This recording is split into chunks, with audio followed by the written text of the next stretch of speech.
Everyone, and welcome to today's Lansing School District Board of Education meeting of May 21st, 2026. And will you all please stand for a Pledge of Allegiance?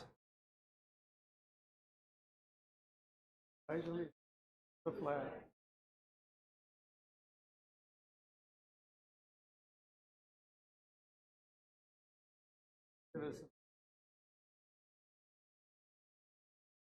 You. Trustee Williams, can you read our mission, please? By the high quality of purposeful and fulfilling lives. Thank you. Mr. De Jesus Sampaio Meyer, can you read our then acknowledgement?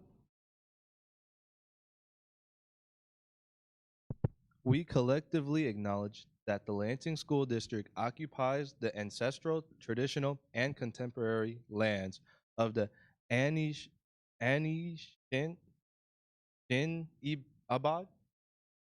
Ojibwa, Odawa, and wait, hang on. I did not practice this. And then, hang on, where was? Oh, the Three Fires Confederacy of Ojibwe, Odawa, and Potawatomi peoples. Thank you. Thank you very much. Roll call, please. Dr. Kavanagh, Dr. Hurd, Here. Ms. Lamia McKissick, Here. Mesa Lopez, Present. Mrs. Moore, Present. Mr. Novisky, Present. Dr. Rodriguez, Mrs. Strode, Ms. Williams, quorum is present. Thank you. Ms. Trustee Strode is a little bit under the weather. That's why she's not here. And also our Superintendent Jessica Benavides had to go home, rest a little bit, I hope. But she's wasn't feeling well as well. Our Vice President, Dr. Kavanaugh, is on work assignment out of town, so that's why she's not here. Okay, so going on, public comment on agenda items? None? Okay. Then we'll continue going to approval of minutes. I have a motion to approve minutes. Mr. President Lopez, Trustee Moore. I move that we approve our minutes from our May 14th meeting, as well as our May 7th meeting. Thank you. Second. We move to second to approve the minutes as presented. All those in favor say aye. Aye. Opposed, same sign. Thank you. Reports. Interim Superintendent, Mrs. Benavides.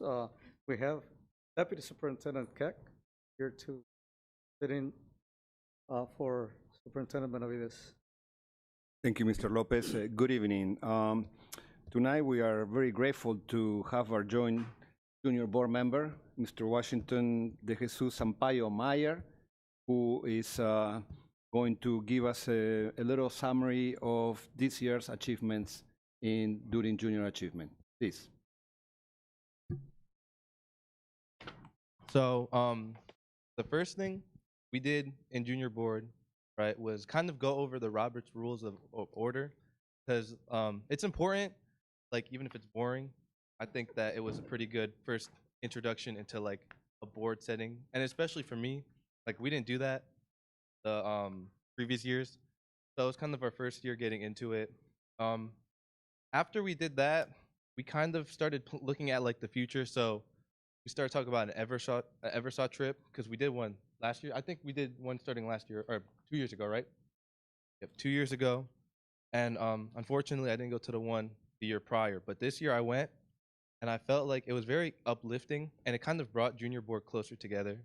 So, like as a senior, it's kind of like I don't really talk to like middle schoolers, obviously. So like I didn't really know a lot of them, right?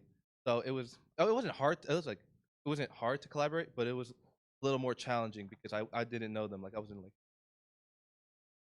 kid said this. I think about that. But after like or during the the excursion to Eversaw. Um, it kind of brought junior board from being an organization into being more of like a family. So we first we learned I like learned a bunch of names. Like I knew some of their names, but a lot of them they didn't really speak up as much before the Eversaw trip. But after I like as the president, I saw more interaction, and they kind of came out their shell after that. I also saw students grow together. Like people tried archery, they tried new foods, they played new games. They even like slept with people, like stormed with people because admin things. So they dormed with people who they never really met and made new connections, which is really important, especially in the real world, because connections support you later on and stuff. Also, yeah, we played a lot of games. Okay, I feel like half the fun of like going to Eversaw is playing the games, not just what you learn. So it was kind of all around a great experience. And after the Eversaw trip, we started playing the 3.5 banquet, and with the connection we formed during Eversaw, it was a lot easier and a lot smoother to plan everything out. So not only were the kids organized after learning the Robert Rules of Order, but also they were like there was like a familia, you know what I'm talking about. Like they were a family, we were a family, okay? So it went really smooth. Everyone bounced ideas off of each other. Everyone spoke. I saw students who really like were very passionate about the 3.5 banquet, and they really cared. So it was pretty fun. It went pretty smoothly. There wasn't really anything crazy with that. And then after we started planning the well we it's gonna be in August, but they brought up the idea of better together, right? What could we do to really represent that as the junior board? So we brainstormed. We thought of like school wide events, and then we wanted to go a little bigger than school wide. So we want to do district wide because really, like Ms. Benavides has that little proud to be LSD. So we decided to we decided to start like planning out like district wide field day at the field house, or I think it was at the field house, right? No, it wasn't. Somewhere, okay. But so that will be happening sometime in August, and I'm gonna be like working with Miss Christian to kind of figure that out. So I feel like, or as a board, we felt like it was really important to have something that can bring people together, but also like kind of like their own Eversaw. We need to bring Eversaw. Like we can't take the whole school district to Eversaw, so we want to take Eversaw to them. We felt like a field day was a really good way to like start getting people like you know to, like come out their shell and stuff. So we're gonna see how that goes. Also for my I'm in full DP, so I have to do a cash project at the end of the year, and for my cash project, I really like sat back and thought what could I do that could one get me a good grade, but also assist like something I care about deeply, and I chose junior board. So like earlier in the year and the years prior, there's not really like a constitution, so the president can like do whatever they want. But me and Josh were talking about like coming up with a constitution to like kind of set like checks and balances for the president to make sure everything is in order. We do Robert Rules of Order. We don't have a constitution. So um, like I'm still working on it. I've been procrastinating a little bit. My last day's tomorrow, but I'm working on like making a constitution with Josh, and I have to make a whole presentation and stuff. So I'll let you guys know how that goes. But yeah, that's pretty much it. And then kind of want to talk about junior board a little more personally. So for me, I started freshman year, right? I was kind of new to junior board. I got picked like out of nowhere. I was like, okay, I guess I'll do it. But I found myself really getting into like the mindset of wow, like students are very powerful and they can do a lot, even if you feel like I'm just a kid, I'm just a high schooler. But like not even like my voice, I feel like isn't like the most like not even the most important, but like the most heard, even though I like to talk a lot. But I feel like my junior board, like my family, right? My junior board family, I feel like when they speak, it's like I explain like why do you stop saying like I wrote no like pause instead. um but when my junior board like my like oh my god, I keep saying it. um it's just like oh okay hang on So, like, during the year, I would like. I can't keep saying like, okay, but let me get to my point. When I hear them talk, it really makes me like think and feel like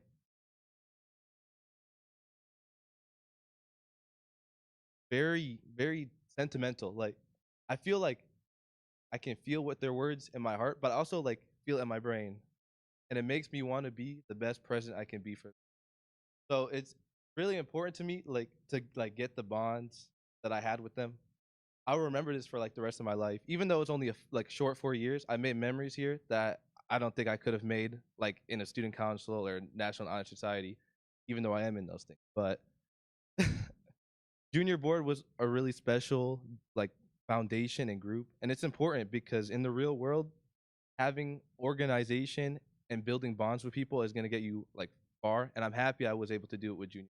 So that's all I had to say. Thank you.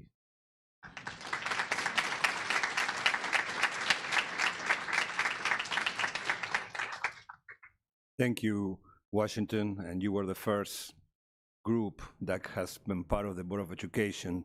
Ms. Carrie Christian, will you please step to the podium, and Washington, will you please follow her? Washington, Ms. Benavides couldn't be here, but she wanted you to have a certificate. This is the Board of Education Board. This certificate proudly recognizes Washington de Jesus Sampaio Mayor for your outstanding dedication and service as a junior board member attending the meetings of the Board of Education. Your active participation, thoughtful insights, and commitment to representing your peers during the 25-26 academic year have made a lasting positive impact.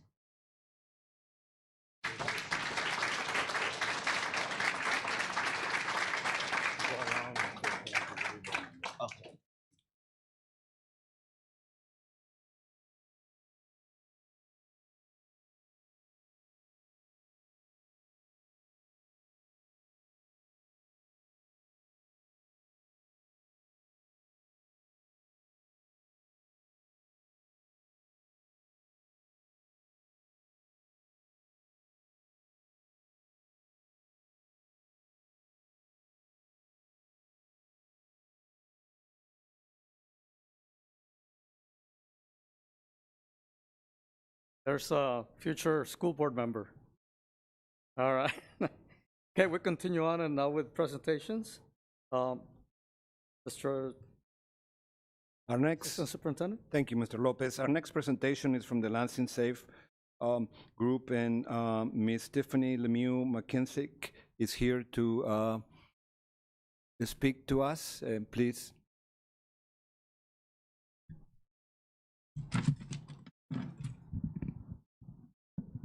A little taller than this. Good evening, everyone. Good evening. Oh, that was good. Good job, guys.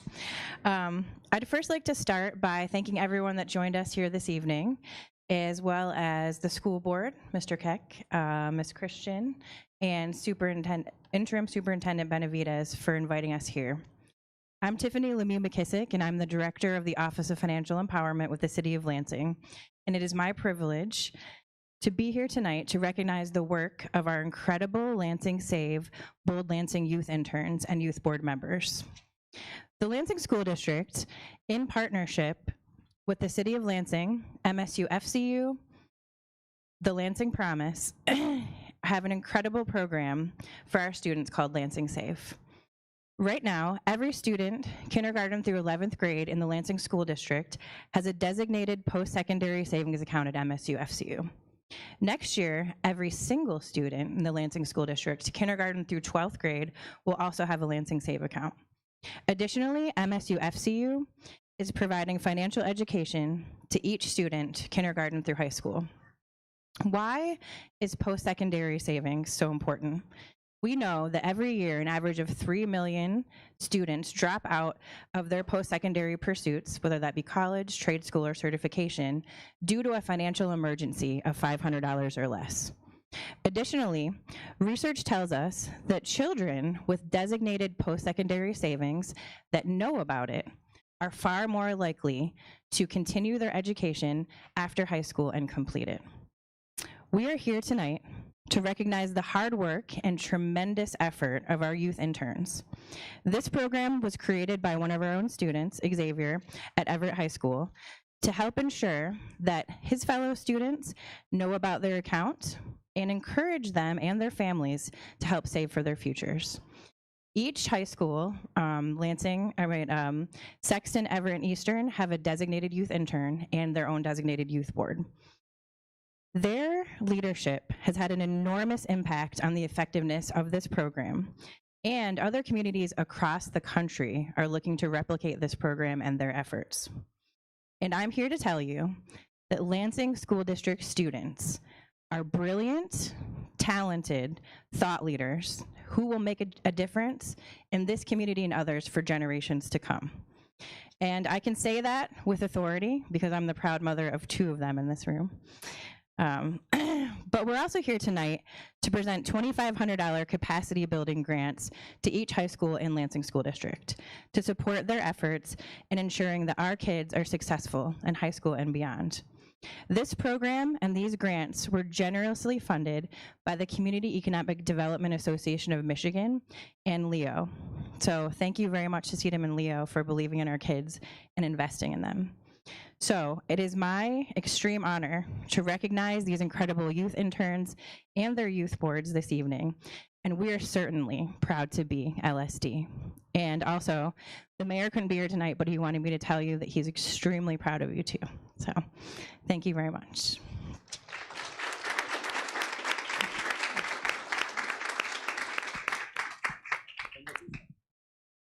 Okay, now we would like to recognize the interns. Ms. Carrie Christian, will you please also help with? Thank you. Our first intern is Kayana McLean from Sexton. Good job. Well done. Right here. Next, we have Natika Garcia Sams from Eastern. Good job. And we also have Xavier McKixick from Everett. Good job. Okay, next.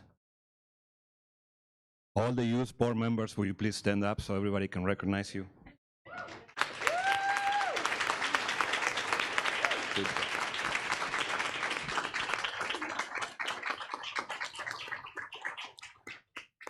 Thank you. Now, each intern is going to have the honor to make a presentation to their school principal. So we're going to start with Sexton. Would you like to? Hold on. There we go. Mrs. Scott, could you come up?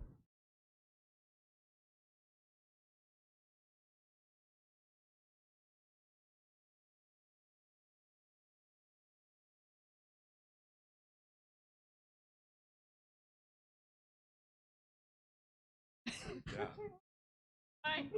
That's a big check. Right.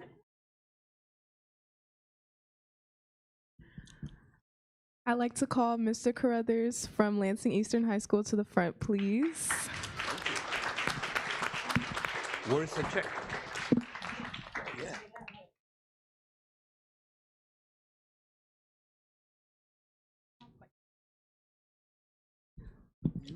Thank you. So from me to you, from bold to you, here is the check of $2,500 memo of CEDM capacity building grants from the city of Lansing, Lansing Slave / Bold Lansing. Hey. And last but not least, can we have Miss Amy Boyles come up to the stage?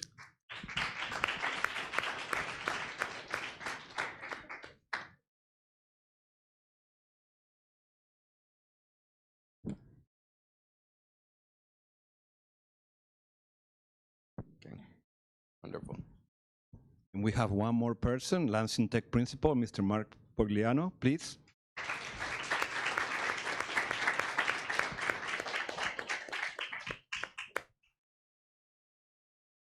Yeah, they don't have seniors yet, that's right.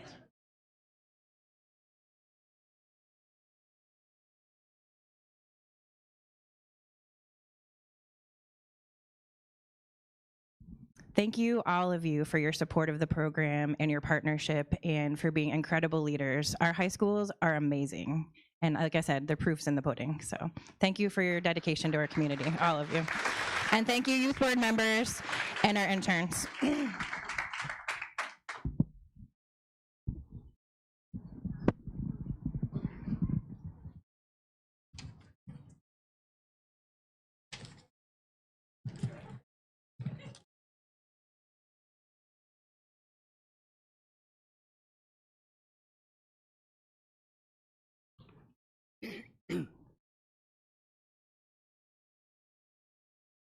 Thank you, Mr. Keck.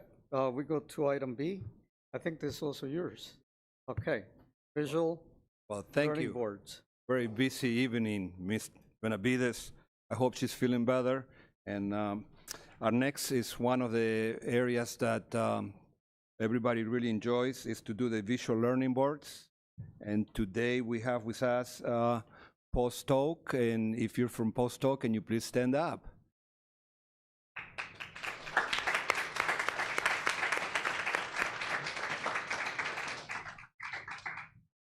Thank you. Mount Hope.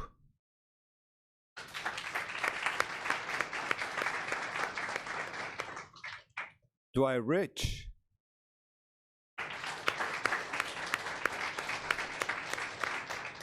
Lansing Tech.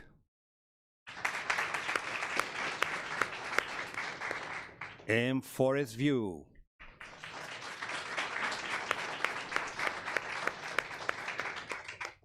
So in a minute, we're going to ask you to, all of you, go to your respective visual board, and then you will have 3 minutes to give your presentation to the members of the audience that will be by your board.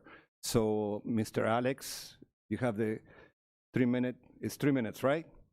So can you please, all of you, go by your visual board, and we look forward to seeing you in there and learning more about the good work that the schools are doing. Thank you.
Thank you very much to the presentations. It was wonderful. And of course, we like to see what our students are learning in the classrooms. And it is exciting to see all the good work that's going on.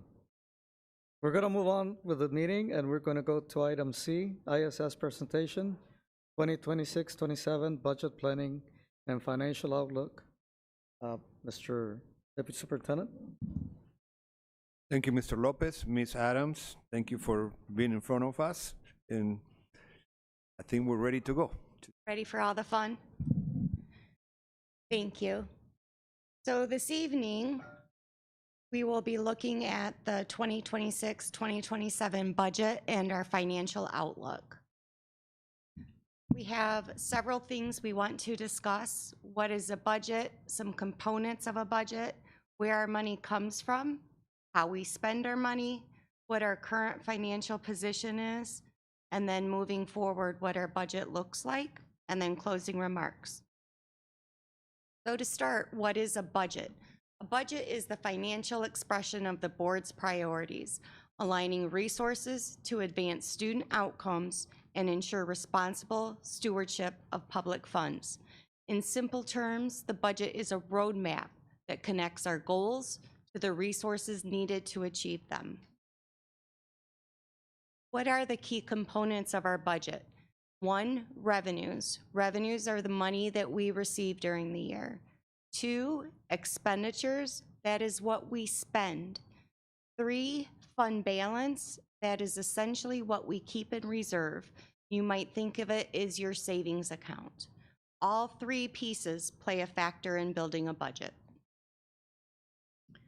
Where does our money come from? Most of our funding is driven by the number of students we serve, with additional funds designated for specific programs. We have federal funding of $28.7 million, state funding $155.1 million, incoming and other $24.9, local funding $36.3, for total estimated revenues next year of $245 million. How are we going to spend our money? District resources support board goals by helping students succeed, ensuring access to quality teaching, and supporting student well-being. This district is budgeting $153 million in expenditures for next year, which is greater than the revenues coming in. How are we planning on spending the money? 48% will be to support services. 45% will be direct instruction. 6% is outgoing and other, and 1% is for community services. Our funding supports daily operations, which could be staff, utilities, transportation, teaching programs, student services, safe schools, building improvements, family engagement, staff development, and more. Our current financial position. When we started the budget process, we were at an $18 million deficit. We worked through with our schools, with our departments, and we came up with savings, bringing us down to $8.3 million.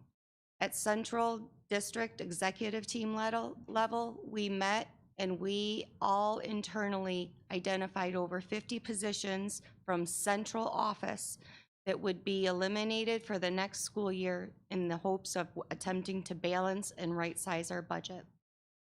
So for next year, we're looking at $245 million in revenues.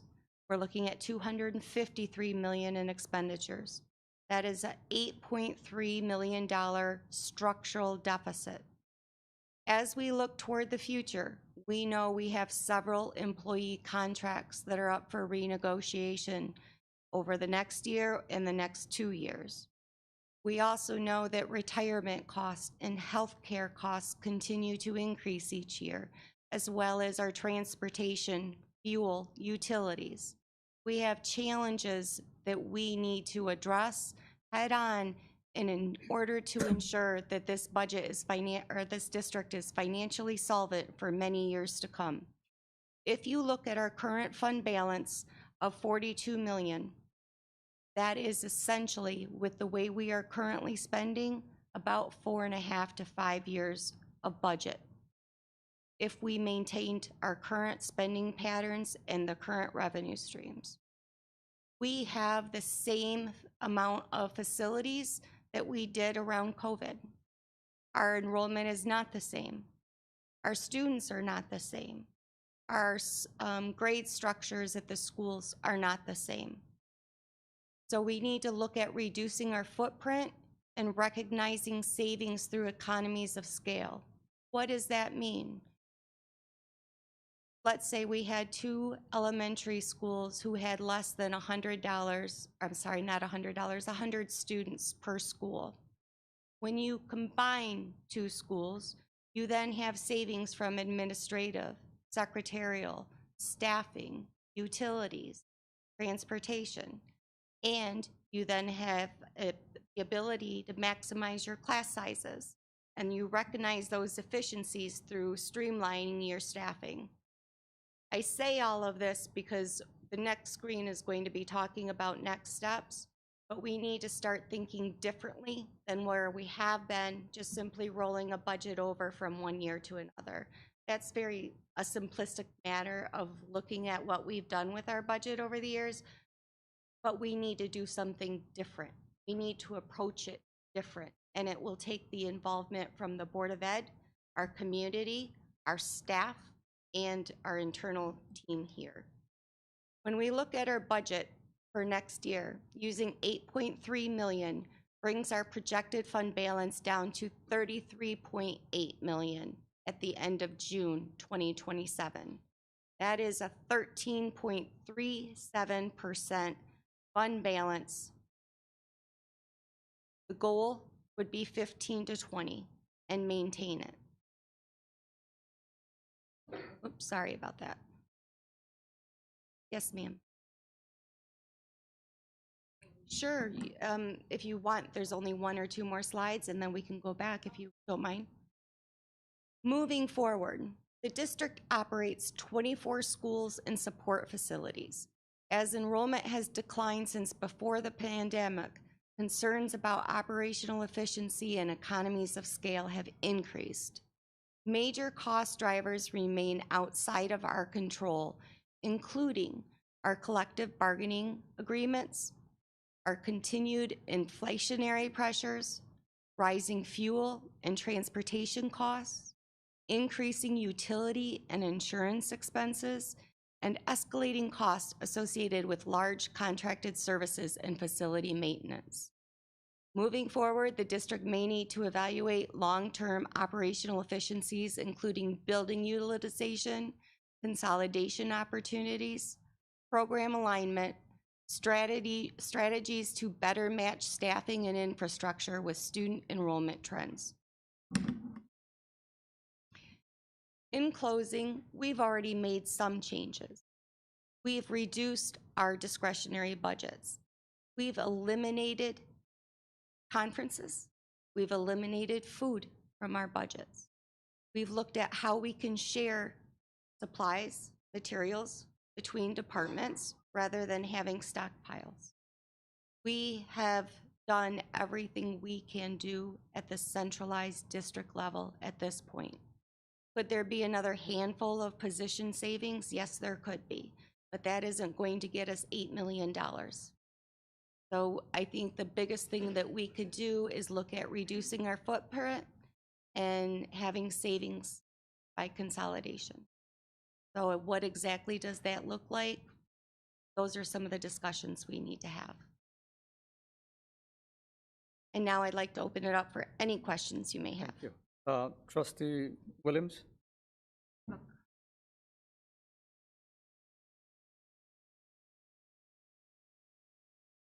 Sure. To me, a structural deficit is any time expenditures exceed your revenues, and it is continuing. So you might have a 1 year where maybe we're having a new textbook adoption, and that would require a dip into fund balance because it's not a every school year thing. But if that's not our situation, and we reduced 50 staff to get us to 8.3, that's a structural deficit.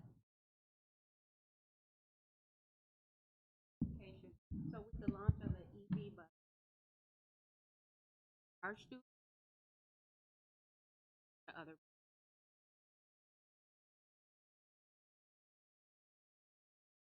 So the EV buses are ours. They would be utilized for our students. I'm not speaking out of school, I don't think, but Christina, would you like to address the cost ramification? Yeah, so the buses that were purchased were all purchased with grant funds outside of general fund dollars. And those are specifically to go green and economic and get rid of diesel fuel buses.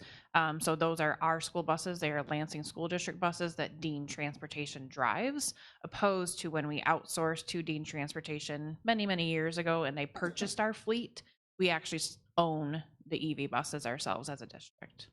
I understand. So will some of our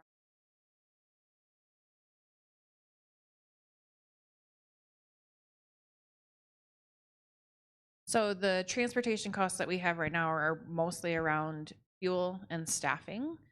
So since we just got the EV buses, we're gonna have to kind of let this play out and go. We are working with BWL around charging rates and all of those types of things.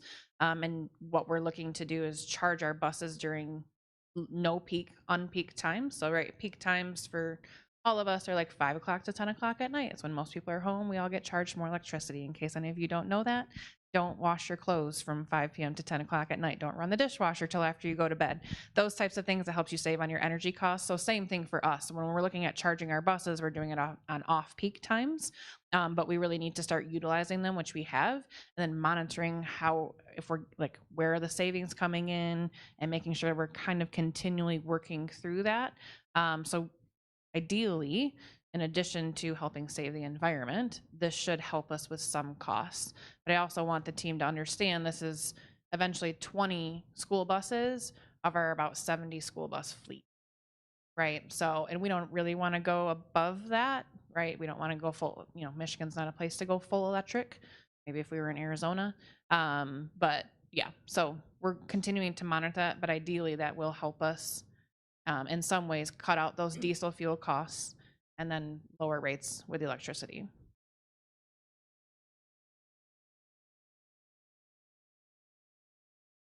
data, gas card? Not at this No, time. they don't. We still don't have the staffing capacity. So post-COVID, school buses across the nation cannot get that staff back, unfortunately. No.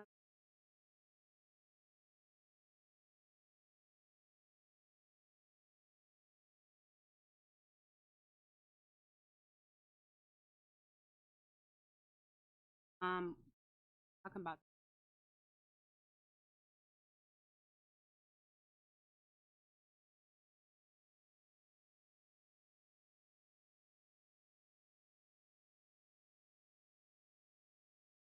part of the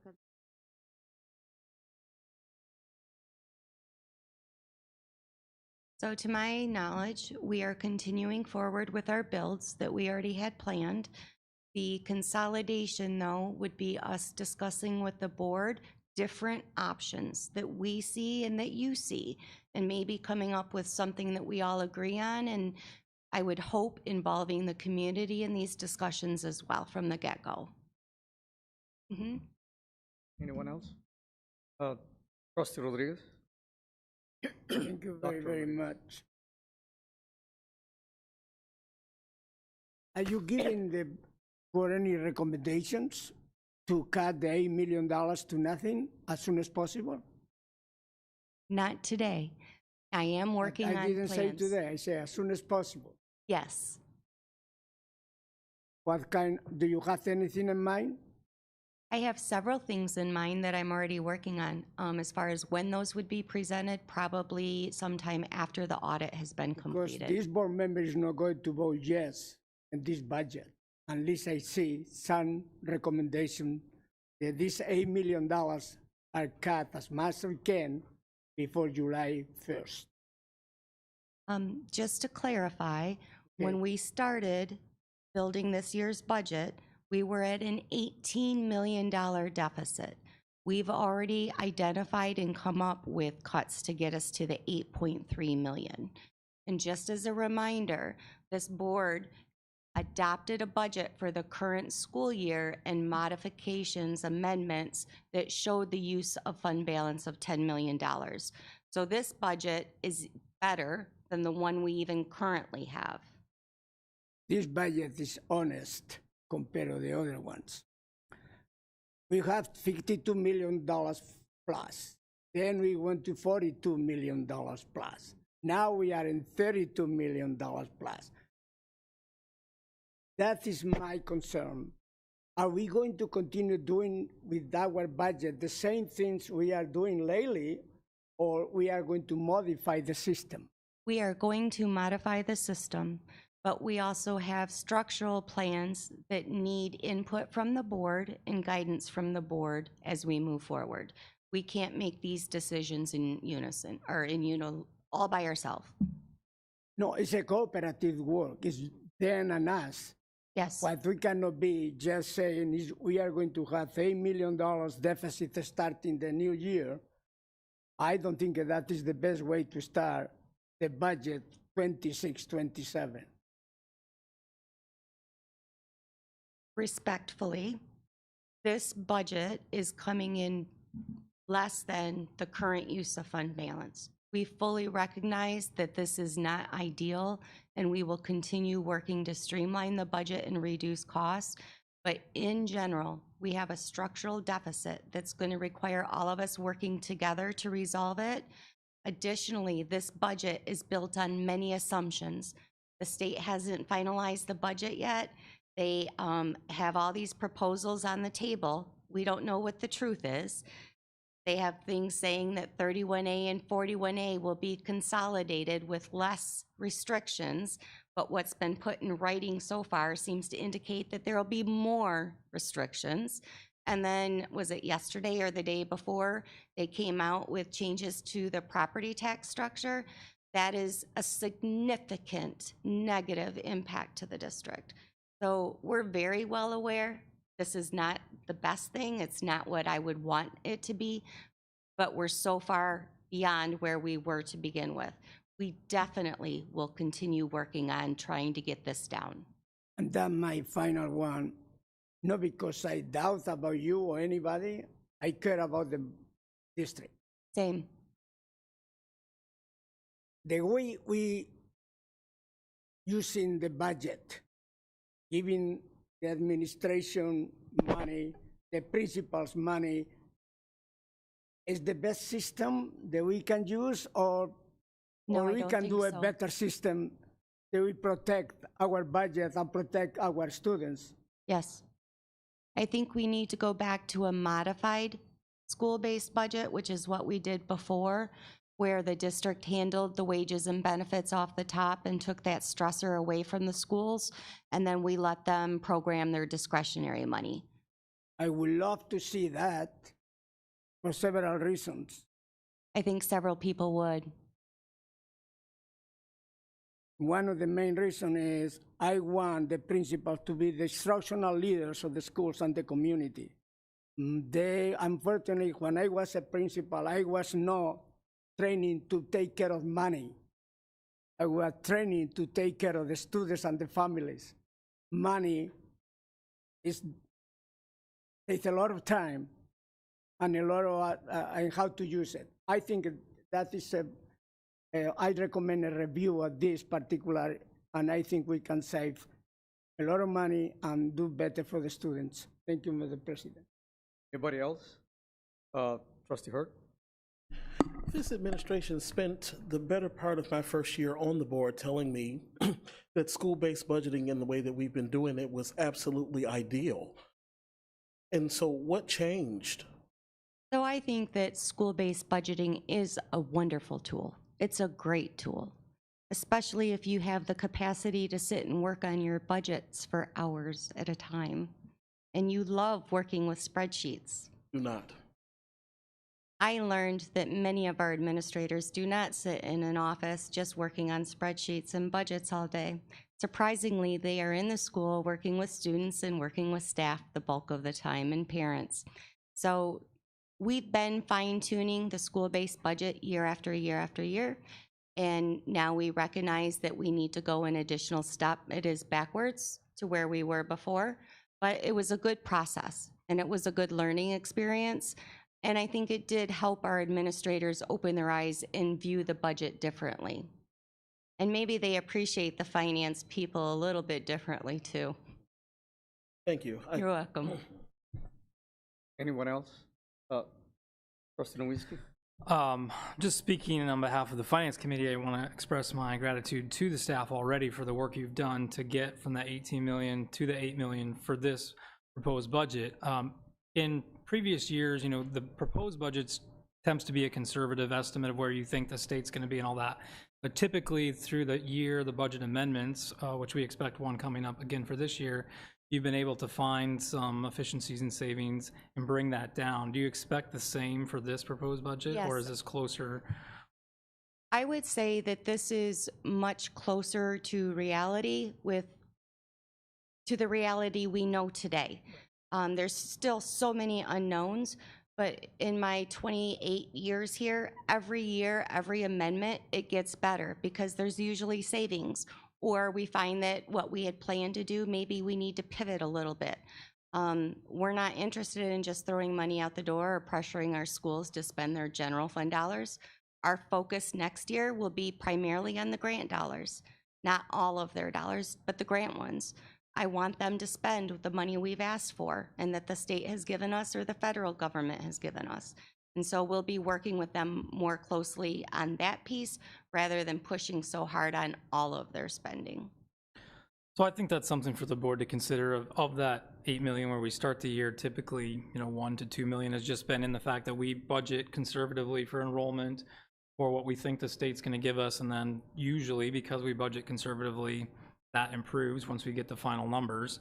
So that's one small piece. And then I know the district is working on those multiple plans to present to us on other ways to achieve that remaining, let's say, 6 to 7 million in structural deficit, which I appreciate the district bringing that to us and communicating with the community about that. And I hope everyone who's listening hears that clearly, that what's on the table at this point is the administration has done everything they feel they can do to make significant impact at that level. We now need to be in that discussion about building footprints and structural changes. I want to talk about the revenue side just for a minute and ask, I know that we're below the threshold on non-homestead property tax millage collection. If we were to roll that through the Headley amendment process, how much more revenue could the district potentially bring in to non-homestead, meaning non-homeowner property taxes? Over $1 million. Probably looking at $1.1 to $1.2 million at this point. So that would be a significant piece to the budget if the board decided to go to the community and ask for that rollback. That's potentially 1/8 of our deficit number that we're looking at on the revenue side. And have there been any other thoughts? I know we're looking at, just saw some things about continuing the 5K race and some of those things that are happening for enrichment. Are there estimates on or goals on what we might be bringing in from, you know, fundraising and private contributions for those kinds of programs yet? No, I'm sorry. Okay. I think that's something maybe we could work collaboratively on too with our business partners and individuals to say, if we were to increase this, what would that look like for the district? How much could we reasonably support particularly our enrichment programs with private donations? That might be something we would look at, because I do want to hold up the revenue side as well as a board, saying that we need to advocate to our legislators, who's most of our funding, but also to our community and say we're putting on these programs and we're seeing great results. It's been phenomenal to see the plays and sports and things growing, but many communities fund those things through boosters and fundraisers, and I don't think we've had that because of all the changes we've had over the years in enrichment. So that's something I think we should really focus on the revenue side as well. Thank you. One last question, maybe if you could just share with the board the next steps in the process from tonight. So what we'll be hearing at the next board meeting and then the budget hearing, so everyone's aware of that tonight. Certainly. So after this evening, the next presentation will be on June 4th, and that will be amendment number 2 for the current school year. Just a little heads up, I guess, that one's better than amendment number 1 by about $800,000. So that's positive. And then the 4th will also be the board receiving the L4029s for next school year and approving those. And those are our property tax levies. And then June 11th at 5:30 will be the public hearing. And then that evening at 6 p.m. will be the regular board meeting. And that's when the board would adopt the budget for next school year. And as a friendly reminder, the district must have a board adopted budget by June 30th. Yes, ma'am. Sorry. Are you done? Trustee Williams?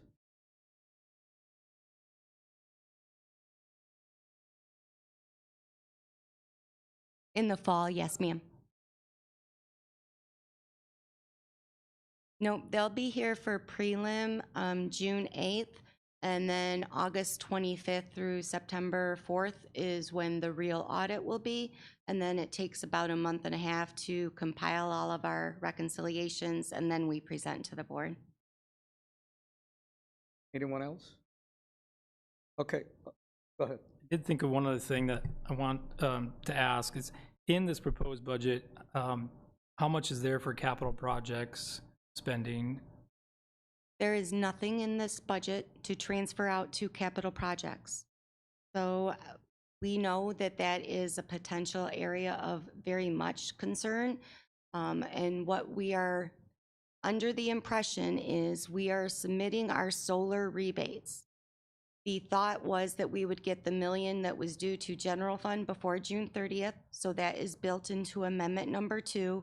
And the additional $2 million that is for the capital project rebates, those I'm anticipating next school year.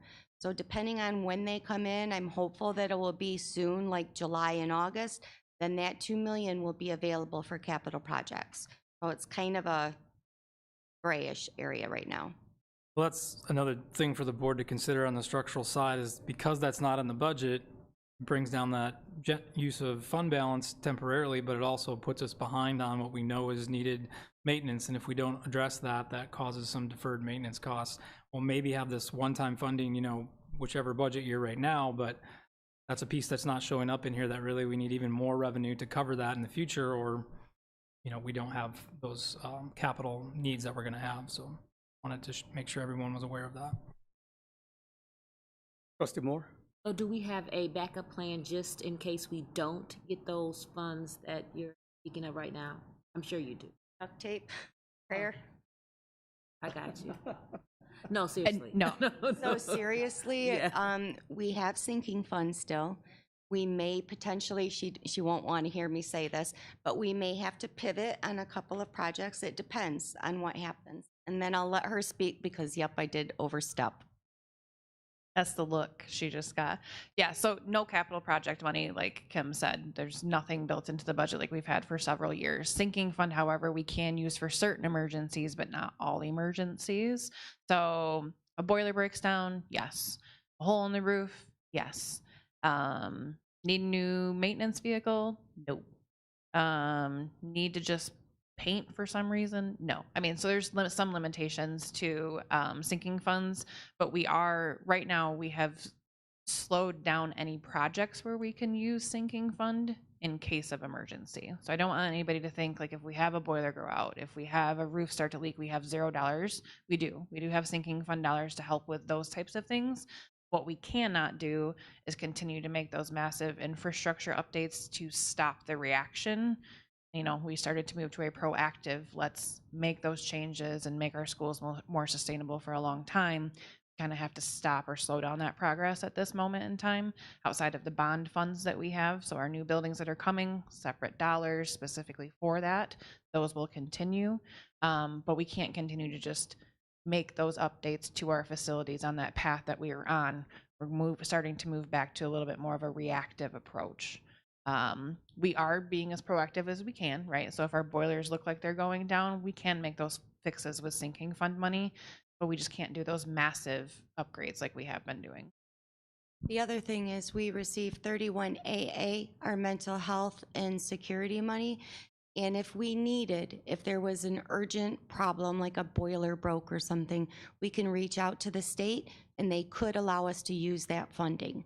And my understanding is the funding for next year for 31AA is supposed to be greater than this year. So do we have plans? No, but yes. Trustee Rodriguez?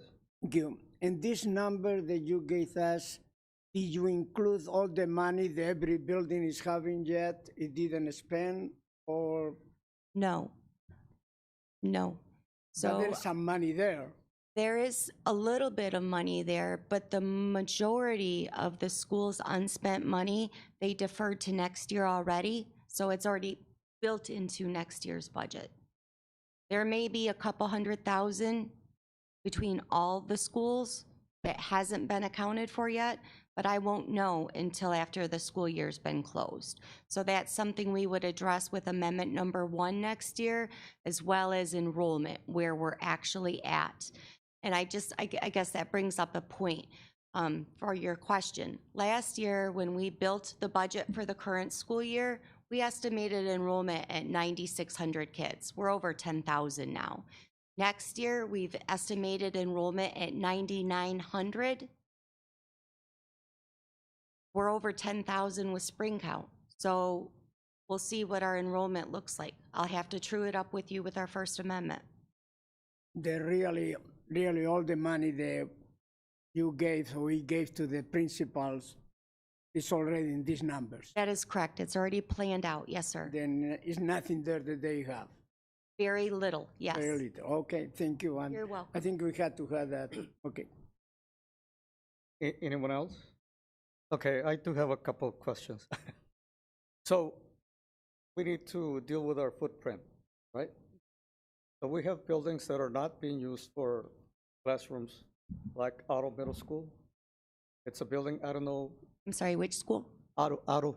Otto's not ours. It hasn't been ours. We sold sell it that or one. We rented. No, we sold it Hold it.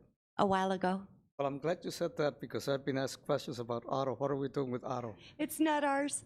And even though I knew it, I wanted you to say it. Yeah. So Otto's been sold. So we cannot do nothing with that. Correct. And we cannot do anything about the maintenance of that building and what it looks like. Nope, it has nothing to do with the Lansing School District anymore. Say it loud. Otto does not belong to us. Okay. On the other hand, possibly the library, downtown library, may come back to the school district. That is correct as well. So, I'm sorry, that's true as well. So, that is a building we don't, well, we do take care of it to some degree. No. Maintenance? No. No. The library, the city does. They paid $1 back in the 10. day. No, it's $10 a year. Oh, I'm sorry. Well, see what happens? See, I can be wrong. And admit it. Well, these are all things that people need to know. And so that when we are asked or if they have a question, that the truth is the truth. You know, we don't do this, we don't do that. This building is not ours anymore. Like Walter French was ours for a long time, even when it was sold and resold and resold. But those are the things that some people have questions about. All our buildings, well, we don't have that many buildings, even though we have more than we need. So this brings me to the real question over here. When we talk about realigning and reducing our footprint, we're going to be looking at certain structures. I can't name one specifically, but it'll come with your recommendations in terms of, putting some schools together and so on and so forth. So thank you for mentioning that and public listening. Not just because we want to reduce that, but it's because we cannot have 100 kids in one building and be sustainable, right? So those are the things that we have to keep in mind and that the community needs to keep in mind as well. For example, in your budget, this budget, my understanding that school buildings, teachers, staff there, they were not touched by the 50 or so cuts. That was Correct. basically just our administrative. Central office. Right. So at this point in time, we, the administration, did not cut a teacher at Pleasant View. because of this. Now, there may be adjustments from the building itself, but not because of this budget. That is correct. Okay, I wanted to make that clear and understand that point. Any other question? Okay, well, thank you very much for your presentation. Thank you. We really appreciate it, and thank you for the transparency. Okay, so we move on to item 7, officer reports. Report from the secretary. Trustee Williams will do a report for Trustee Secretary Strode. Good evening. You guys hear me? I'm being.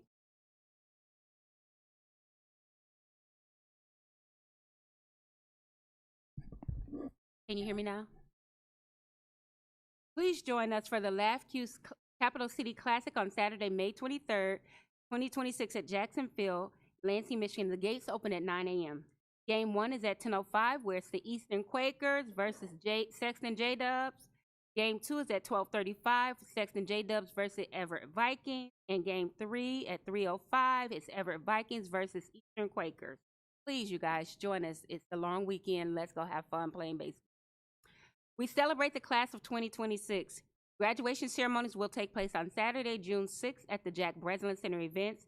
Important reminders for the seniors, please make sure to connect with your guidance counselor as soon as possible regarding all your graduation requirements, details, and schedules.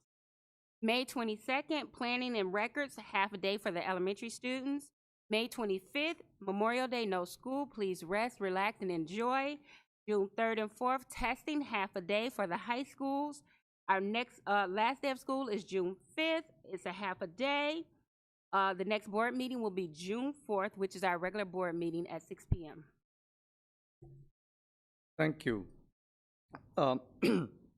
This brings us to a point that we need to decide in terms of meetings. Our next meeting is June 4th, and then the following meeting is scheduled for June 18th. That conflicts with the Juneteenth celebration and that holiday we have. So, and there's no school on June 18th, right? I'm sorry? June 5th is what? Last day of school. Right, so, okay. So June 18th, there's no school, but close. Correct. And staff is off? Staff is off on the 18th. We recognize, right, because we work 4 days a week during the summer, so staff is off on the 18th to recognize Juneteenth, which is on Friday. So this brings us to a decision to be made. June 11th is listed as a as-needed date in our schedule if we needed to cancel or not have a meeting. So we can either go replace June 18th with June 11th, or if you want to go to the last Thursday, is June 25th. I think we should do June 11th. Go ahead. You got to.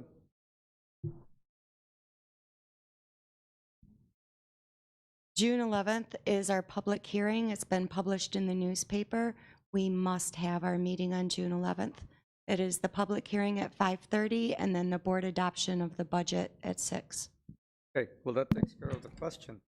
So we will be meeting on June 11th rather than June 18th, and that'll take care of the celebration, etc. Okay, super. We got that taken care of pretty quick. Thank you.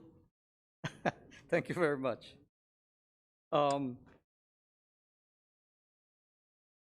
We move on to new business. We have bid recommendations and purchase recommendations. We have bid recommendations for north asphalt and concrete replacement. And we have purchase recommendation, fire alarm system at Halleck. Halleck, what's the whole name? The Halleck Developmental Center? Right, or the Halleck, yeah.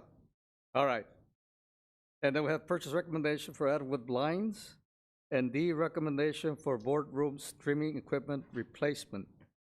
So since I was at this facilities meeting, I'm going to ask Christina to elaborate on any of those, or if any of you have any questions on those bid recommendations? I have Okay. Trustee Williams? up on some of the side on this. I know some of them probably in some of the conversations. Some So these projects are being, the vast majority of them are being funded out of sinking fund. So it's not affecting the general fund dollars. And the only exception to that is the recommendation to update the streaming equipment that is coming out of this year's pre-planned allotted budget of what was left in capital project. So none of these are extending into our fund balance any further than what we had used. Trustee Dr. Rodriguez? I have to thank you, President. In the outward recommendation, we have amount spent during the last year, fiscal year $73,200. Now the sources for this year, $47,500. We are talking about the school-based budget. Why we don't use sinking fund? And that is money we can save for the budget. What are you talking? Atwood. Which one is? Huh? Dr. Rodriguez? Yes. Atwood wanted to set money aside out of their per pupil budget for this, so they deliberately set money aside. That is my point. We are using budget money and we are not using sinking money. Right? No, I know what they want.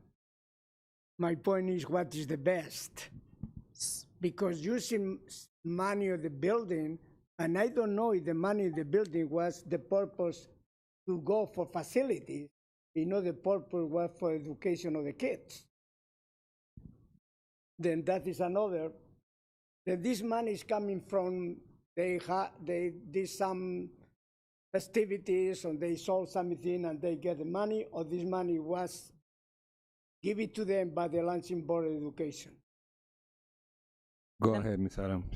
The money was given to them for this school year for them to use for their school, for their staff, their decision-making budget. As we move forward, though, there will not be excess money to the extent that there has been at schools this year and the prior school year. But you said this money was to use for the staff. This money is not for the staff. I mean, to purchase it's not a lot staff. of money, but I go by the principle. To purchase staff, kindergarten through 12th grade classroom teachers, librarians, that's what I meant. I guess now I'm confused.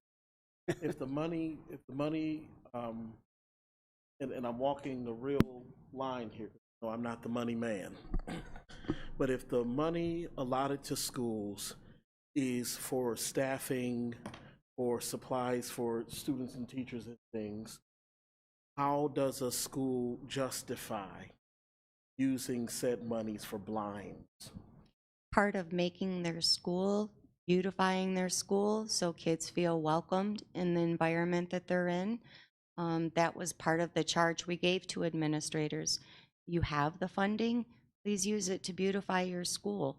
Make spaces inviting for the public, for their families, for the kids. So I guess the question that I have, which is fine, I mean, I'm hearing that it's at their discretion to use funds that could be used for other things that are for the direct education of students. I got that. But I think that goes back to Dr. Rodriguez's thought about, yes, it's allowed, but is that the best for what we are doing right now? Why does not the Board of Education, if there's another, I'm still trying to understand fund balance and sinking fund and all the things.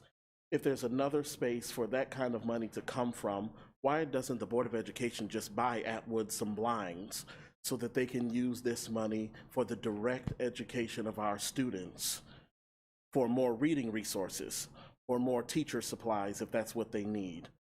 Why for blinds? I'm willing to vote for it if it's the best course of action, no problem. But this does not sound like the purpose for which schools have been given said budget. If they're supposed to be buying things like blinds, that sounds like a facility thing. Why does not the district just buy them blinds? Can I elaborate just a little bit more? Let me help explain this process. So when the schools were given their budget, when they budgeted at the beginning of the year, blinds are not something they budgeted for. They budgeted for staff, for supplies, for field trips, for you name it, they budgeted for everything. What happens throughout the school year is sometimes certain positions are posted. They are not filled, right? So sometimes we'll see schools post a half an FTE for a literacy coach or an instructional coach. That position does not get filled. We spend all year trying to hire, that kind of thing. Throughout the year, schools will move budgets around. Maybe they'll take some of that out. Great, we've gone a half a year now and haven't been able to hire anybody. That freed up $20,000. Now we'll do more field trips. Now we'll buy this thing. So as the school year starts to come to an end, where we have things like staffing, mostly is where we start to see these come in, staff positions that don't get filled, where we have subs in those positions. Subs do not cost as much as a full-time employee. So then some of these savings start to get realized. Then as the year goes on, finance works with the schools and says, hey, here's your money. How would you like to move it around, right? You haven't been able to fill this position. This is not the first school to decide to take some of their funds that have been realized from not being able to fill a position to then beautify their school or purchase additional items for their students. So the school gets together and they decide, we have this money that we were not able to fulfill a position for. Not that we didn't want to, that is what we budgeted for, but we were not able to fill it. Now we're using these dollars to do this thing for our school. I hope that helps it a little bit, right? They did not budget for blinds. You know, it was not that. This was my question, Mr. President.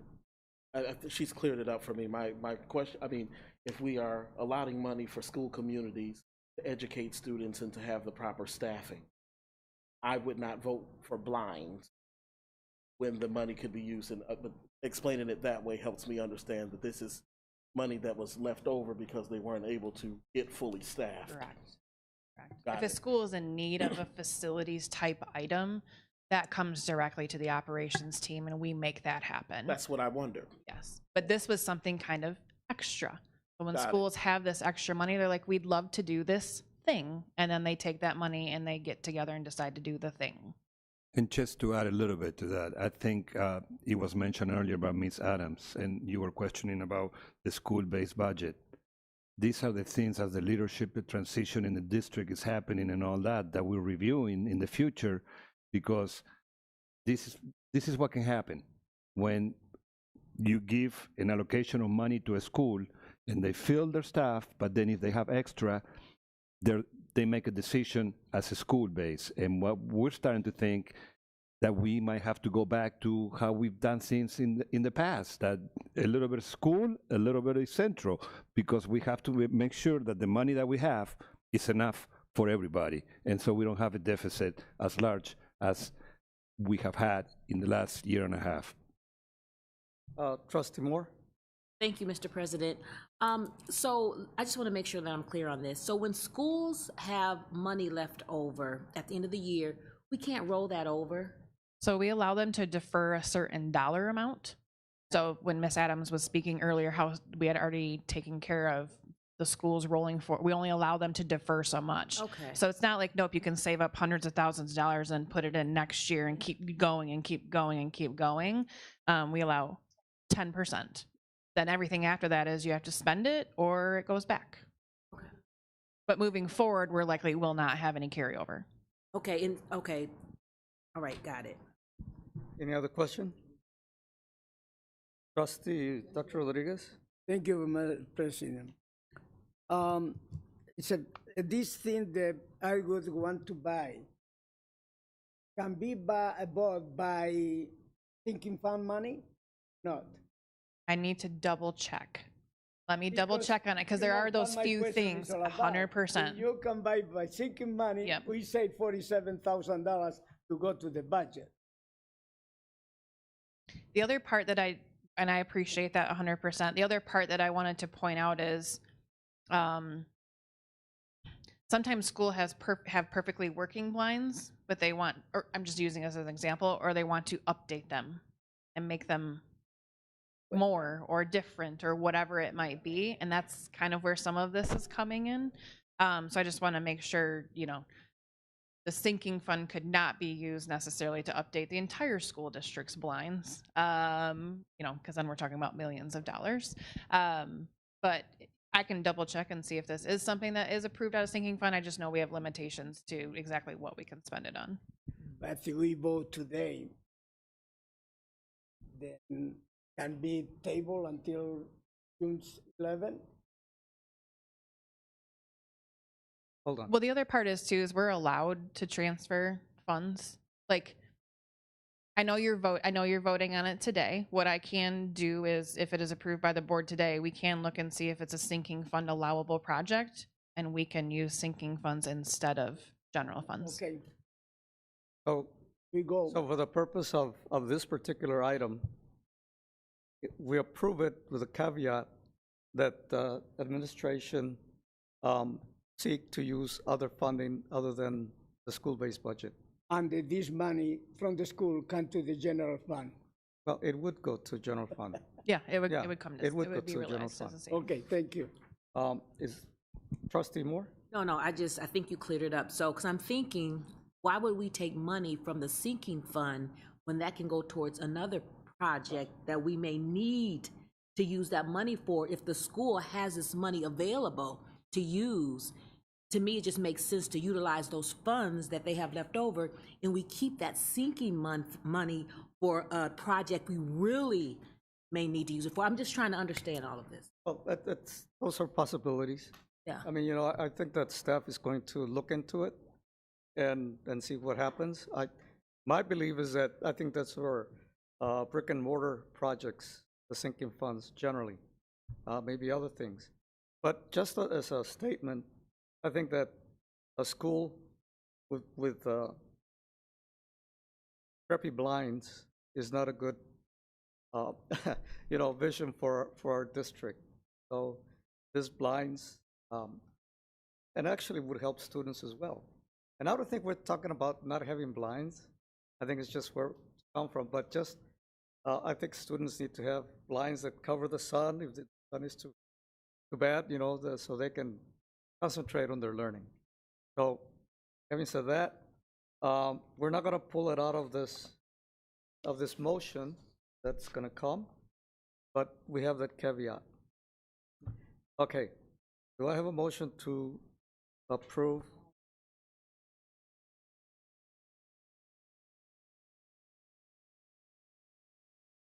Yeah, recommendation D, right? Yep, it should be here. It's here. It's the last one.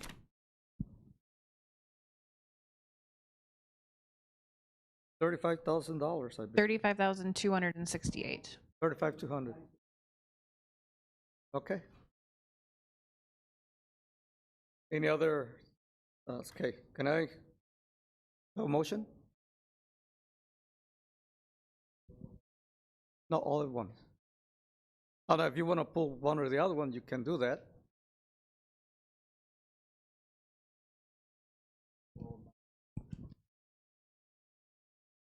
We can pull that one out. Is that the motion? You can just ask to be pulled out. Then I'd like to move, no, I wouldn't, sorry, withdrawn.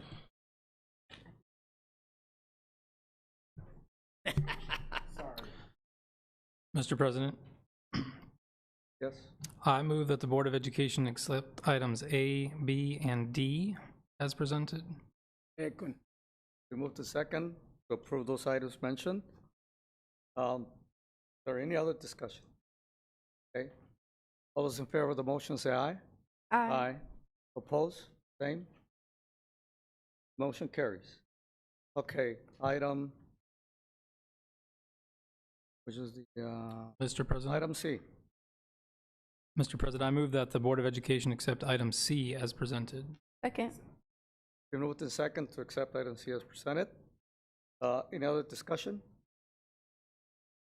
Yes, from me, I am not settled that we have all the facts, all of the means to make sure that Atwood gets their blind, with all the discussions surrounding the budget and doing things, you know, the best way moving forward. I really would like to see all of the board's options on the table. What are the pros and cons of sinking fund or not? I don't even know what that is as much. What are the pros and cons of just using their school-based leftover money to do this? How crappy are these blinds in question for them to decide that they need a full blind upgrade? Before I can vote for it, I will support the board in any way, but I'm going to vote no tonight. Any other question? Any other comment? I do have. Yes.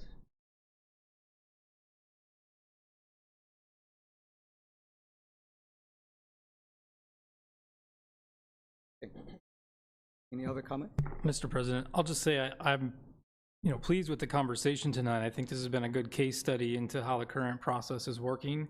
And we've heard from administration on changes that can be anticipated for the next budget cycle based on what our interim superintendent and the team have been reviewing.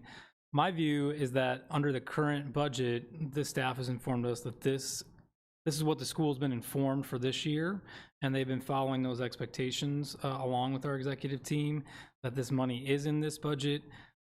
They're expecting the approval of it, and I think that given the amount and that this is our current structure, I'm inclined to vote for it tonight, even though I don't know that it's the best system in a long term, and certainly we have what's facing us. But because it's in this current year's budget, it's planned for that. I'm willing to support it tonight, knowing that our leadership has already told us they plan to change that process going forward. So that's why I'm going to vote for it tonight. But I do recognize the need for that change overall, and appreciate the board getting into this conversation. What I don't want to see is the board continue to get to this level of detail on every kind of thing, so that we fix the process so that we're comfortable with it. And I recognize tonight we're being presented with a decision we are faced with, but I'd rather us kind of step back, fix the process with the executive team, so that we don't have to get into specifics on a project like this. Okay. Trustee Williams. I guess my question, while I don't agree. I like the process. There's more happening. Everybody is trying to understand the process, especially with, I appreciate all the clarifying questions, because helping us understand what staff is going on, because it is. I'm looking at it's a drain on her, but it's also some type of accountability. We're having this dialogue with. My question I ask: if the blinds aren't that bad, you know how they have that black and white transfer that can keep the sun in and out? Have they looked at something like that? That's done from, at every option possible. That's the first question. And the sinking fund is money. Just remind me how that works. Before I finish my. Sure. So I'm not sure about them exploring, putting stuff up on the windows. I did just receive clarification that blinds cannot be used. You can be paid for out of sinking fund on their own. If blinds are part of a larger construction project, then we could purchase them, but on our own, we cannot just purchase blinds, the same as we cannot just use sinking funds to paint a room or paint a school. The sinking fund is a levy that we have that is for, like President Lopez said, more brick and mortar emergency, so more structural. So we usually use it for items such as, we've used them for additions when we need space, roofs, parking lots, those types of infrastructure. In the past, the board has voted for us to use them for network upgrades, purchasing additional computers and systems, networks, those types of things to upgrade our infrastructure. So that is what sinking fund is mainly used for, and of course our deferred maintenance. So it's those types of things, tuck pointing our bricks, fixing windows that, break, those, our boiler systems, our AC systems, it's that hard and sturdy brick and mortar type items. I asked that. I knew it, Yeah. but I wanted Sure. fun. I guess I'm concerned because that's $7,000 out of their budget they did not use for our.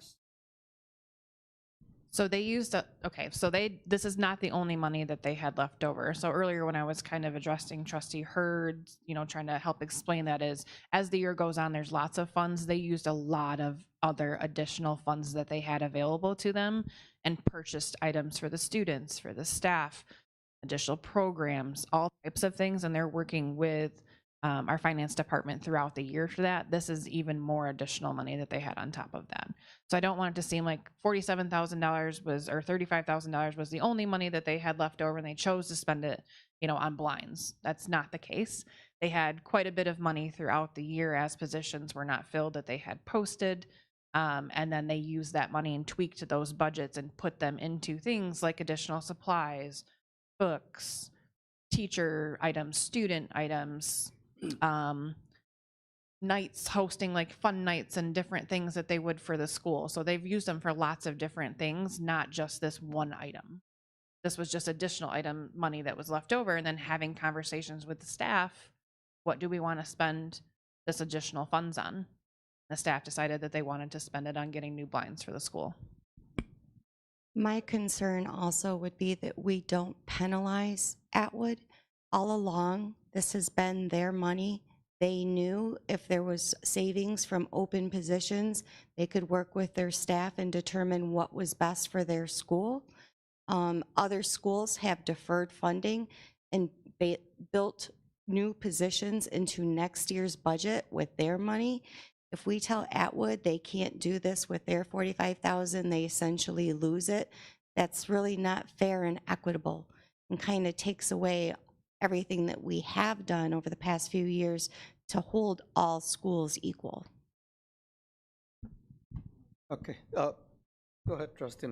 I'd just like to say that I think that I do recognize that we have changes to make in the process, but I do overall support Atwood's use of using their discretionary funds for the purchase of new blinds and coat racks. I believe that it does contribute to the quality of a student's experience in the school overall, and I don't think that it's necessarily the board's position to get too in the weeds of what they can and cannot use their funds for, because that is our current process. And I think that we've been saying a lot of blanket statement of like blinds don't contribute to student success, but I think that we should empower the school's administration to make those decisions on what is best for their school. And if coat racks are needed as well as new blinds overall, I think that that is a good use of funds if they decide that is so.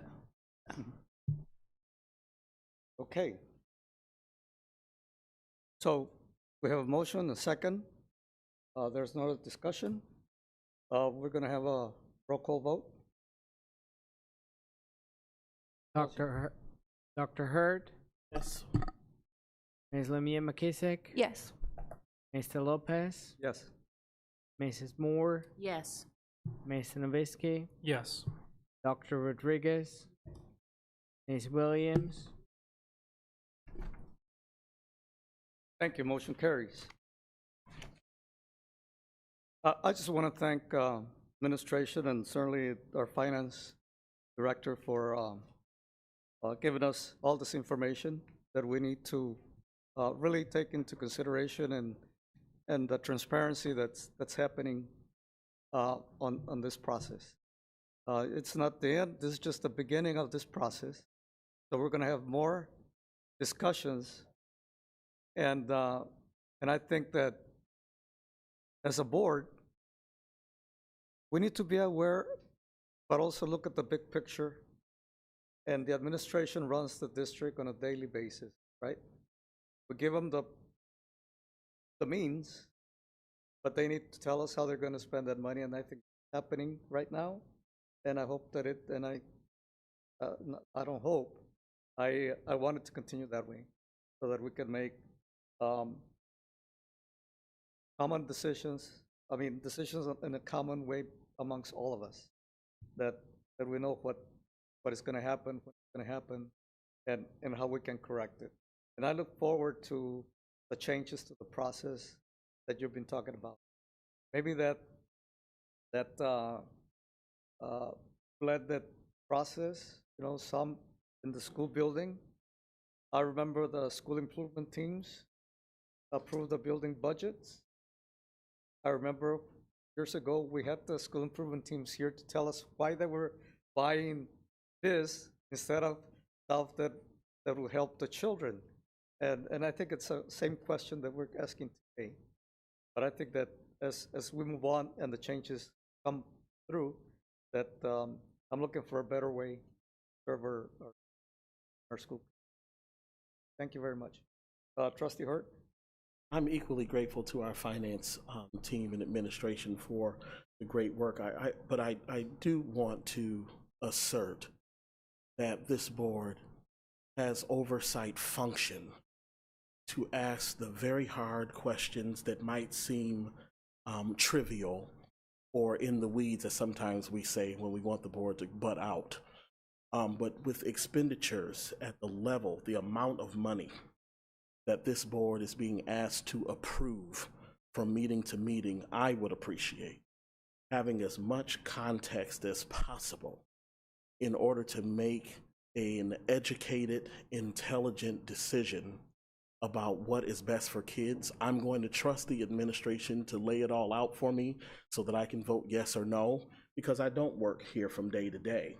However, more than 18,000 people are trusting me to sit here to ask you to ensure that if we're going to vote yes on a $50,000 expenditure, in the same sentence as we're saying that we're in debt or that there's a deficit, that when I vote yes, I can stand 10 toes down to support the administration 100%. And sometimes I find that the information given is so high level, so broad, so without context or nuance that it's hard to make an educated decision. And so what I find is I get into these exchanges here at the Horseshoe in ways that I just don't want it to come off that I don't want to support the administration as it supports our. I'm behind you 100%.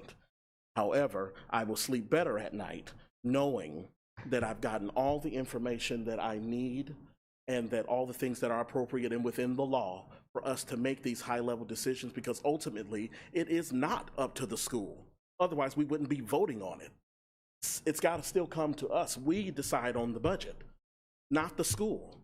So we need to know, as the people that are going to be like the final say on whether people are able to use this money in this way, to have all the facts so that we can do the best for our kids. And that is the board's function. I learned that at a conference. That is our function, to make sure that we do. Thank you very much.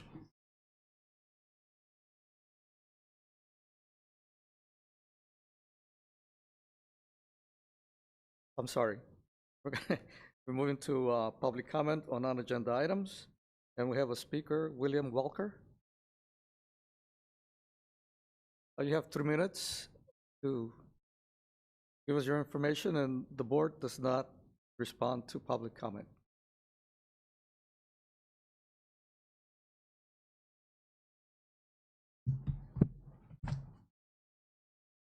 Thank you for reiterating that the board does not respond when that's already written. The situation is, first of all, I heard rumor about them retiring the older teachers. I once again say rumor. I would like that rumor squelched, put to rest, and retired.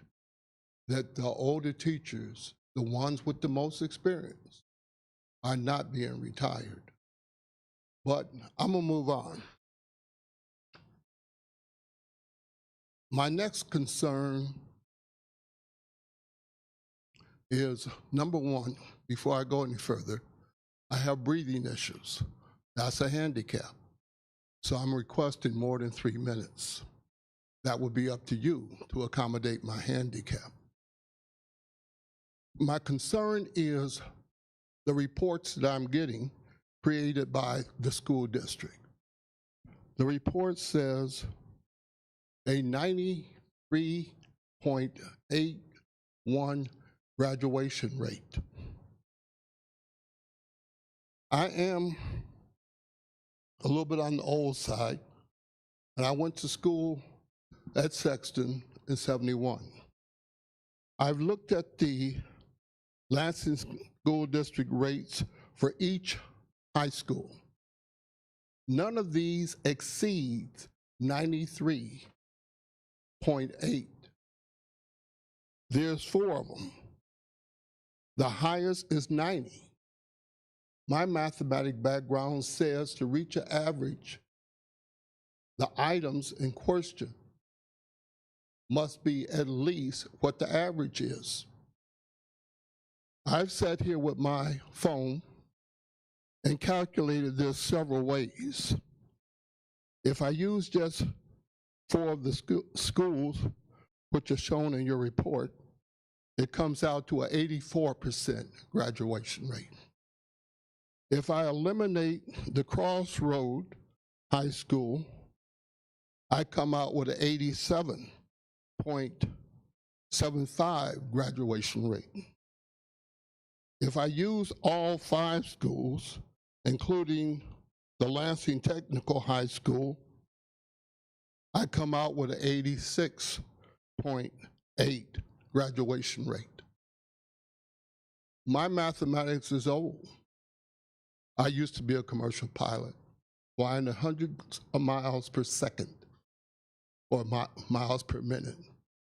I had to make calculations on an ILS system where I had to know the feet I was off course by degrees. My mathematics, I stake my life on. May I have the handicap time? Is there a motion? Move to give them 2 more minutes. Move to second. All in favor, say aye. Aye. Thank you very much.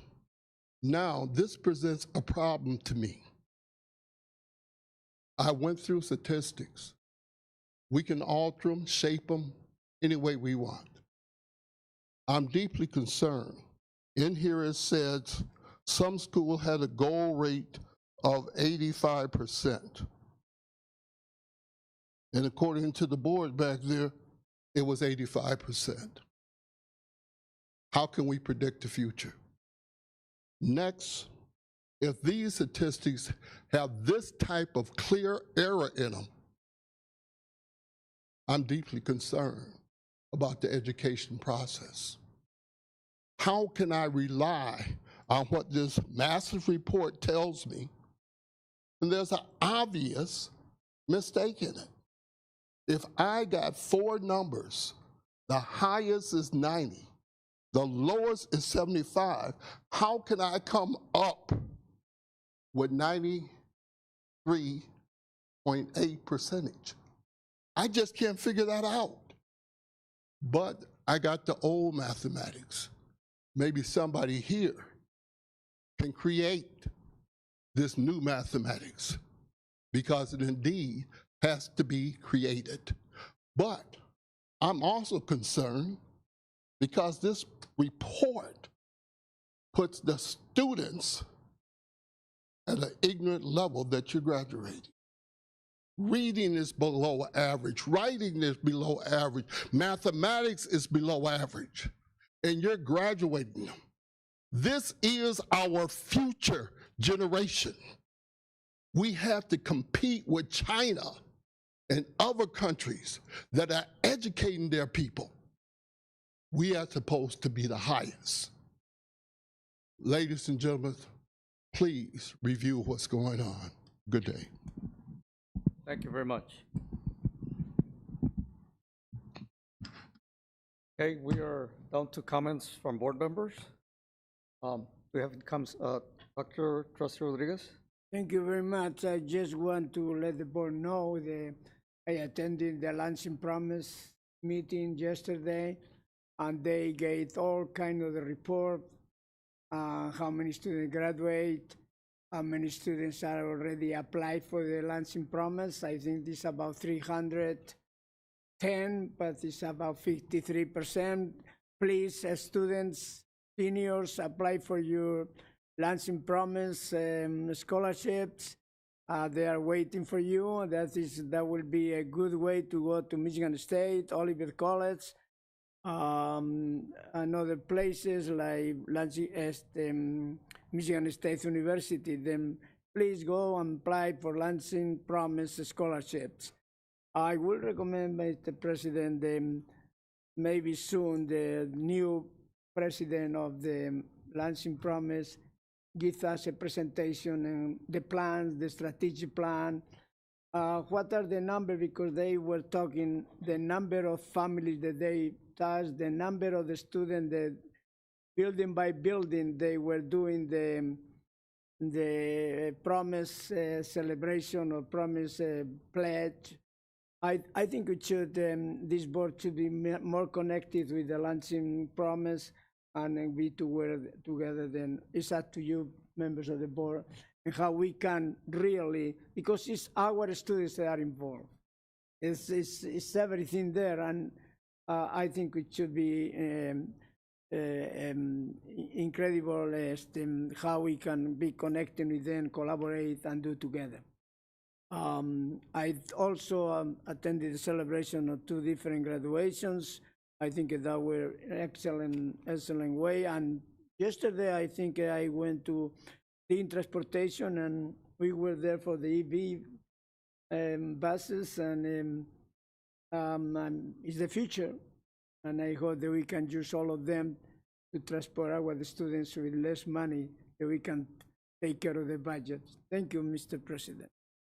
Just to piggyback on Dr. Rodriguez's statements, the promise is also looking at expanding the choices for students from the 4 or 5 institutions we have: LCC, MSU, Olivet.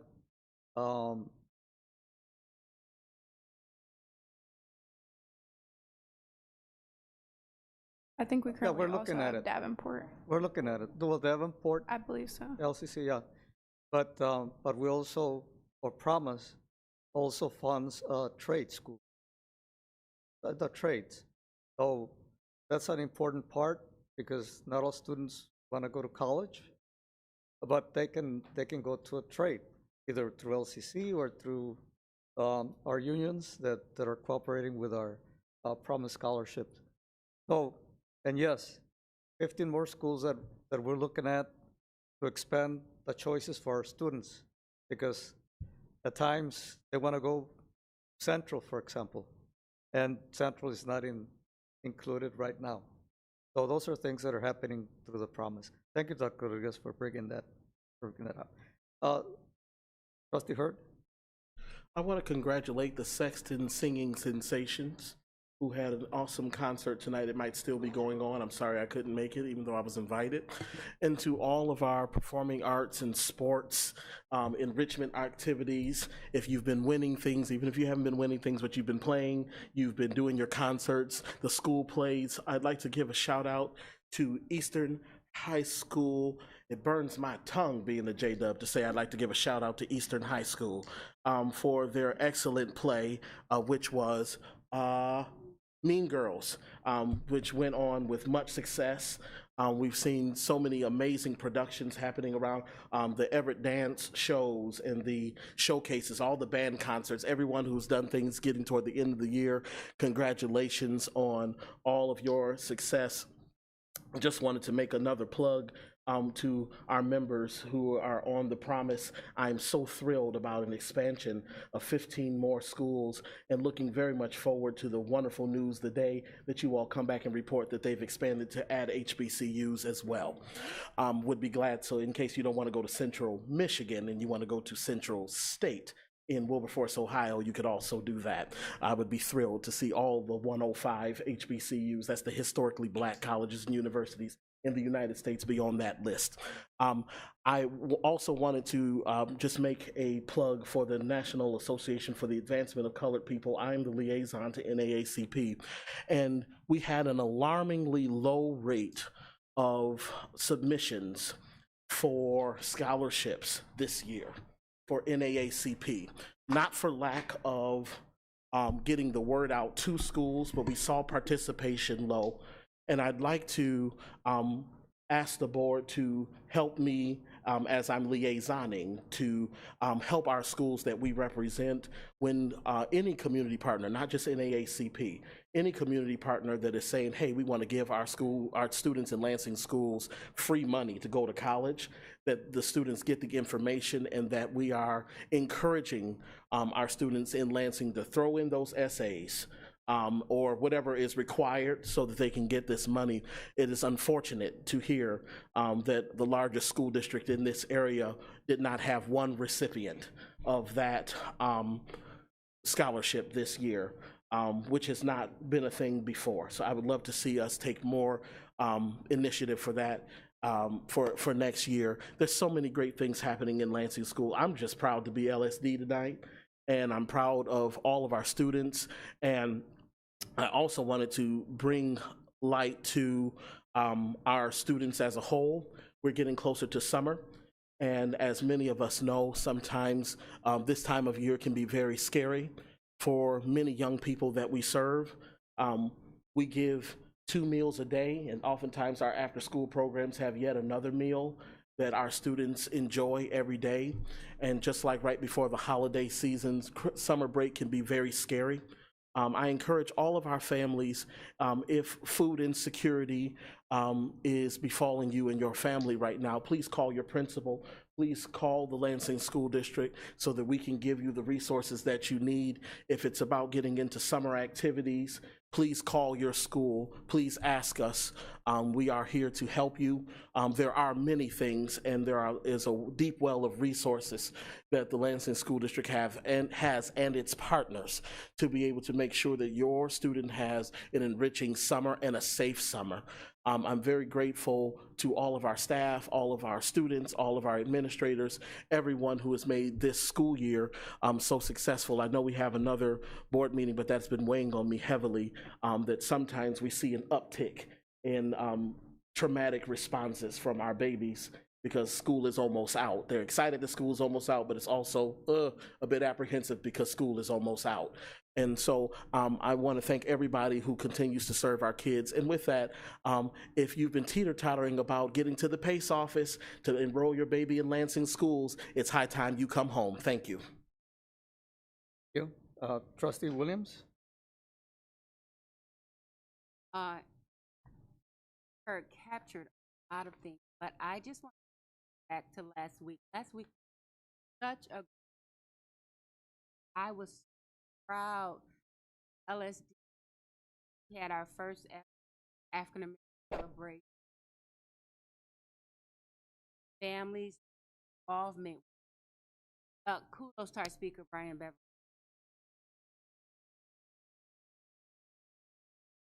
Wonderful. When I say this, that they're in a captivated by it. It was so phenomenal. Then on Thursday, I was a parent on Thursday, and they had their and to give back to staff, their parents, just that made an impact on them. That is why I was not here on Thursday. I was a mom at each parent being, but to whom much is given, much is required. So that on Friday, I was in a Hispanic Latino graduation. Awesome, Dr. Day, our former board member, all the students placed. It was a wonderful experience to see for the first time in all of this. I was just excited because to know that we have this so much more, and that staff is back into our children aspect, not just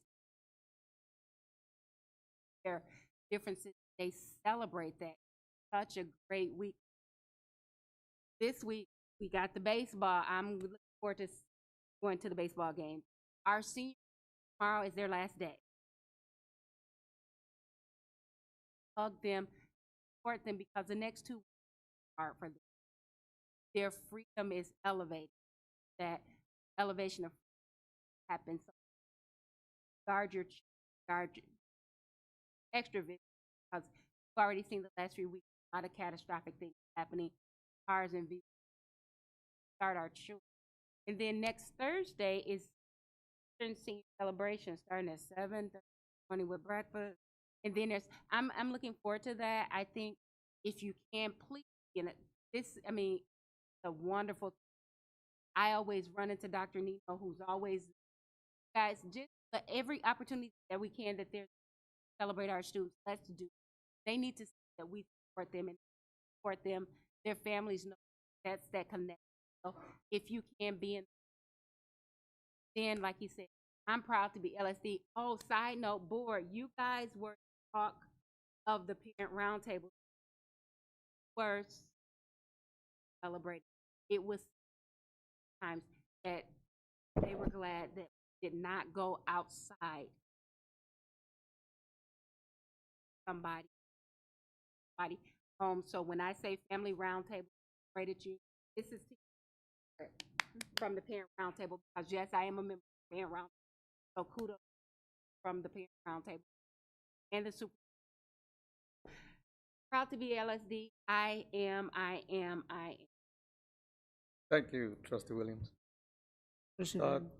Trustee Rodriguez? Thank you. I not only congratulate this board for selecting the new superintendent, but also the superintendent for selecting the team that is working with her, and how this team also is willing to modify, change, and see the future of this district with the new superintendent. I think that gives us a lot of hope, our community, and we need to support each other in the best we can. Thank you, Mr. President. Thank you. Trustee? Just very quickly, I wanted to just point out that Sexton High School's senior award ceremony is tomorrow at 9 a.m. and Everett's senior award ceremony is tomorrow at 9:30 a.m. I'm going to try to make both. I'm going to try. I don't know, 2 different sides of town. I'm going to try to make it. Okay. Comments on that? Okay, I do have just an update since we spoke about our superintendent. We're meeting, and I say we, the team is meeting with her team, talk about contract, to get a sense of what we're going to do. So a representative is meeting with our representative, myself, and Vice President Kavanaugh. So that's coming.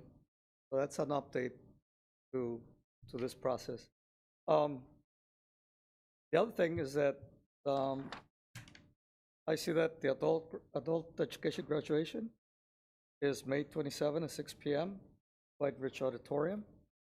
So let's all try to be there and celebrate our graduates. Also on June 3rd at 5:30, 6:30? 5:30 is the 5:30 p.m. is the fire science graduation ceremony at Hill Auditorium. So those are events that we should try to make, celebrate our students. And last but not least, this weekend is Memorial Weekend, and Cristo Rey Church is putting together its annual Cristo Rey Fiesta, which is starts Friday 22nd, Saturday 23rd, and Sunday 24th. So everyone is invited. It's a community event. The doors are open to all to come.